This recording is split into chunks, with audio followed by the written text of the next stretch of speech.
Hi guys, welcome back. EryxUK here with episode 12 of my gaming blog, vlog, whatever you want to call it.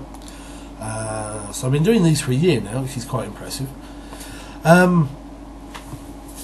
Okay, so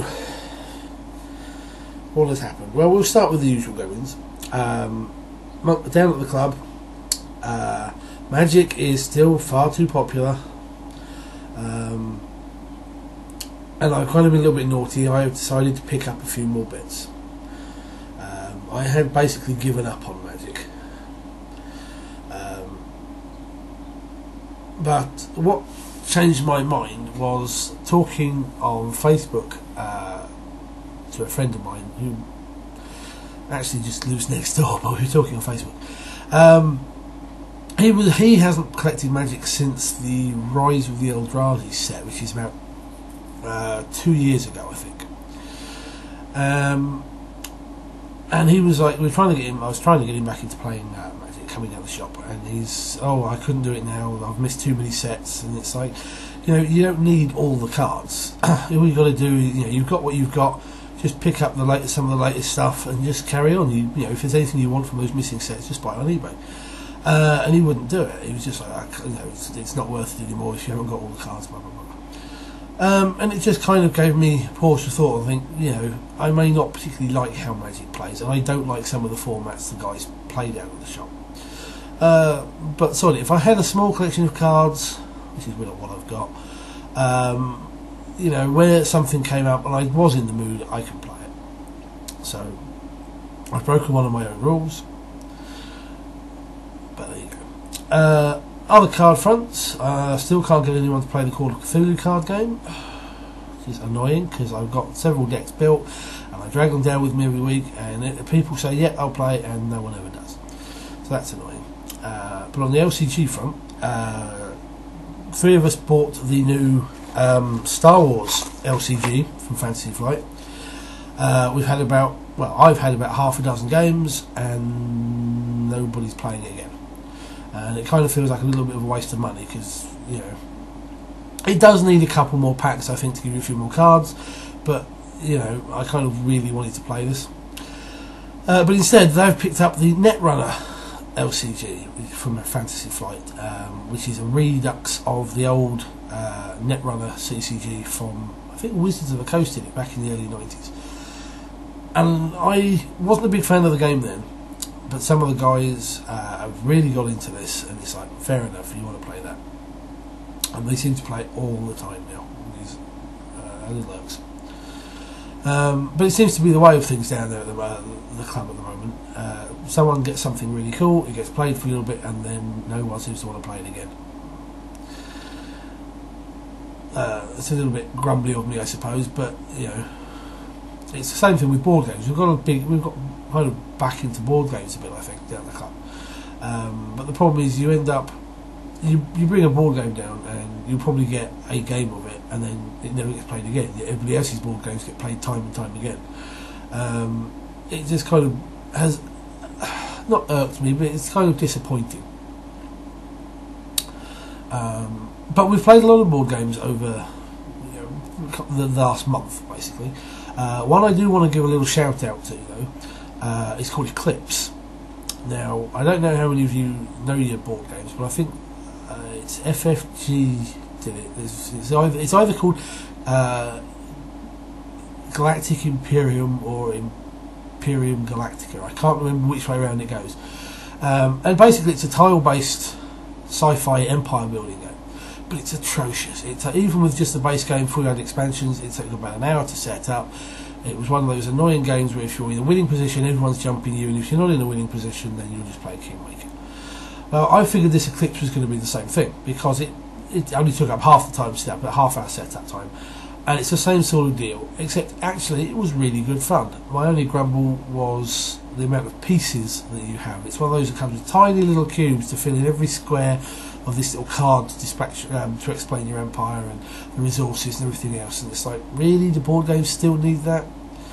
But I was a little bit, not going to enjoy this, but I actually did. So if you're a board game fan, check out Eclipse, either on Board Game Geek or wherever you see reviews, and it's certainly one to look out for if you like that sort of thing. What else? The Warhammer Club has picked back up. We had a terrible November, December for attendance for some reason, but coming back in January, we've had some really good weeks, and people have been practicing for the league that's upcoming in a couple of weeks' time. And one of the things I was going to do, I've always kind of tried to push for doing a well, I'll rephrase it.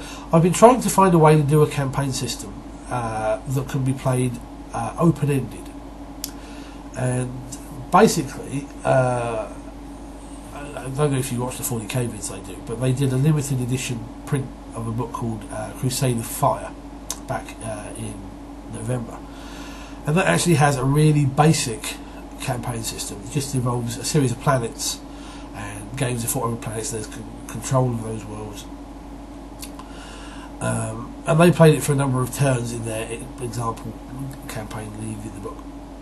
And I've basically taken that idea and expanded it out a bit, and all club games will now partake on that. So each planet has a number of control points.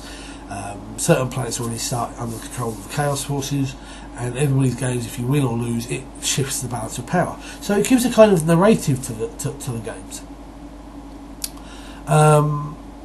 And I've set up a little blog thing off of my 40k blog to keep, like a track of it, and write up some basics or like battle reports or things.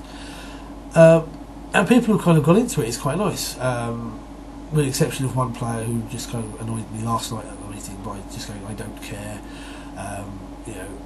despite the fact this is the sort of person who would normally be quite in for this, so it seems a bit odd. But yeah, we've got a league coming up, which unfortunately, due to the number of players we've got, is going to be like 7 months long. It's going to be horrible. So I'm not playing in it to try and speed things up a little bit. It'd be another month or so if I was playing in it. But that's fine with me, because I need time to actually paint some models. I'm just not in a painting mood. I don't know, I go through painting phases. Sometimes I want to do it, sometimes I don't. And I tend to work better if I've got at least one other person there who's modelling and painting as well. But trying to organise that lately is not great. But otherwise, yes, it looks like the club's going to go along quite well. We've got a couple of people back in as well to the club who we haven't seen for a few months because of the league. So, all good on that front. Roleplay wise, we have had one session of the Dark Heresy game because of player illness or work/school, university scheduling. So we made sure that we got like a 4 or 5 hour game over the Christmas period, which was quite good, but again, we had a few grumbles last time that a couple of the scenarios felt a little bit too much like a dungeon crawl for that sort of game, and I think we all came away with the same impression this time. It was a good idea. Basically, our group has reached its destination, and we're basically trying to make our way to these tunnels, these old ruins that the bad guys are using as their base of operations. But it's all laid out in a really weird, convoluted fashion, and you've got to know the right path, or there are traps and all this sort of. And it was kind of like, it's just too much like a dungeon crawl for a 40k game. But it was good to play it again. Speaking of which, on the 40k games, I am really getting more stoked to run Deathwatch. Every time I just find one of the books and flick through it, I just really get more motivated to do it, but we just don't have the players that are interested, unfortunately.